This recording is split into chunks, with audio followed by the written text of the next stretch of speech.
अस्सलामुअलैकुम दोस्तों। तो भाई पीएसटी और जेईएसटी की तैयारी कैसे चल रही है, मतलब कहाँ तक पढ़े हो? हाँ। कहाँ तक पढ़े हैं आप? दोपहर तक। What? सुबह मेरा बाप मेरे को स्कूल पे छोड़ के गया और दोपहर को पूरी स्कूल मेरे को घर पे छोड़। तो भाई काम की बात करते हैं।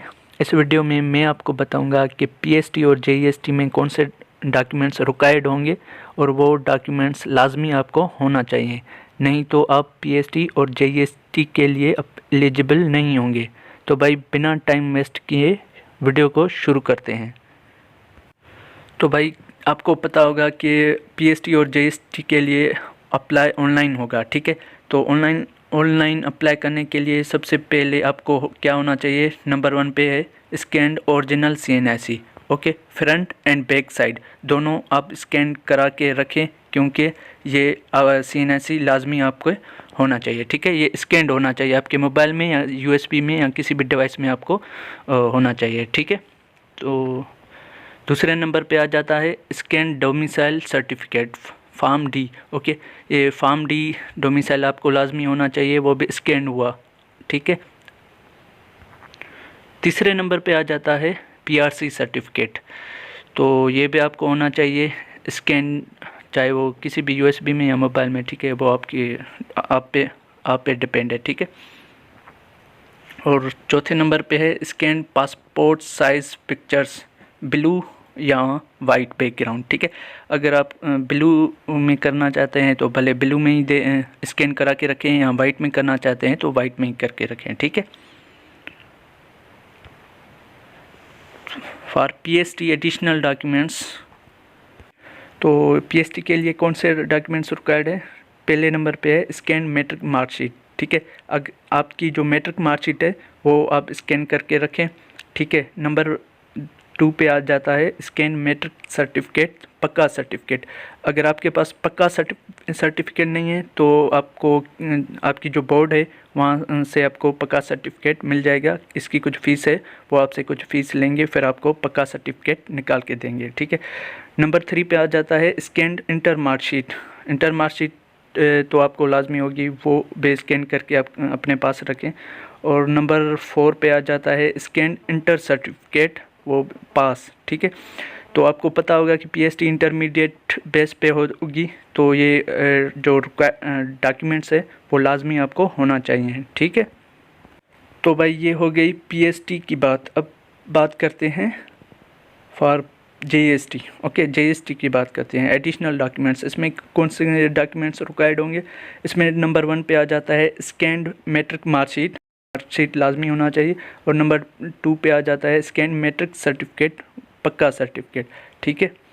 नंबर 3 पे आ जाता है स्कैन इंटर मार्कशीट। नंबर 4 पे आ जाता है स्कैन इंटर सर्टिफिकेट पास। ओके, अगर आपके पास से पास सर्टिफिकेट और पक्का सर्टिफिकेट नहीं है तो आप अपनी बोर्ड चले जाएं, वहाँ से आपको पक्का और पास सर्टिफिकेट मिल जाएंगे, ठीक है। इसकी कुछ थोड़ी 500 फीस है शायद। तो नंबर 5 पे आ जाता है स्कैन्ड बैचलर्स पास सर्टिफिकेट्स और डिग्री। ओके, तो आपको पता होगा कि जेईएसटी के लिए जो क्वालिफ़िकेशन है वो है बैचलर, 14 ईयर्स, ठीक है। तो आपको बैचलर्स पास सर्टिफिकेट्स और डिग्री, यहाँ डिग्री भी होनी चाहिए, ठीक है। नंबर 6 पे आ जाता है स्कैन्ड बैचलर्स ट्रांसक्रिप्ट और मार्कशीट, ठीक है। आपको बीएससी की या जो आपने बैचलर्स की हुई है जिसमें भी बीए और बीएससी, ठीक है, तो या बीकॉम, तो आपको उसकी ट्रांसक्रिप्ट लाजमी होनी चाहिए। तो भाई टाइम थोड़ा बचा है पीएसटी और जेईएसटी जॉब्स अनाउंस होने में। 3 दिन तो बहुत कम टाइम है रे, कम से कम 30 साल का तो टाइम दे रहे। तो आप तैयारी मुकम्मल कर लें, ठीक है। तो जी apply online for both PST and JEST, ठीक है। तो पीएसटी और जेईएसटी में अप्लाई ऑनलाइन होगा, ये नोट है। ओनली ऑनलाइन अप्लाई ऑप्शन, सिर्फ ऑनलाइन अप्लाई कर सकेंगे। Only online apply will be applicable, so scan your documents now and keep them in PC और मोबाइल। ओके, मतलब अपने डॉक्यूमेंट्स स्कैन करके पीसी में या मोबाइल में रख दें, क्योंकि जैसे ही जॉब्स अनाउंस होंगी तो आप फ़ौरन अप्लाई कर दें। तो भाई एक और कंडीशन है इसमें कि original documents for both PST and JEST, तो भाई ओरिजिनल डॉक्यूमेंट्स होने चाहिए, मतलब डुप्लीकेट नहीं होने चाहिए, वरना आपके एक्सेप्ट फॉर्म नहीं होगा, ठीक है। All scan documents must be original and no photocopy will be acceptable and size of each scan documents should be less than 1 MB। मगर मतलब इसका मतलब क्या हुआ, आपके जो डॉक्यूमेंट्स है उसकी साइज़ 1 MB से कम होनी चाहिए, ठीक है। अगर 1 MB से ज़्यादा होगी तो वो एक्सेप्ट नहीं करेगी, ठीक। तो भाई ये एज और क्वालिफ़िकेशन है। Age limit will be 45 years. अगर आपकी एज 45 ईयर्स है तो आप अप्लाई कर सकते हैं, ठीक है। इसमें एज रिलैक्सेशन 15 साल दिए गए हैं, वरना 30 साल होती है, ठीक है। Qualification will be minimum intermediate second division for PhD, ठीक है।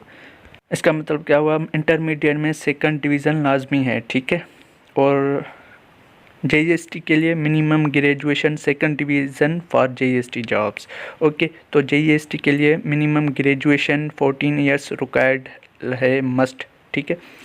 And jobs will be announced very soon, so prepare जारी रखें। इंशाल्लाह मिलते हैं नेक्स्ट वीडियो में। दुआ में याद। अल्लाह हाफिज़।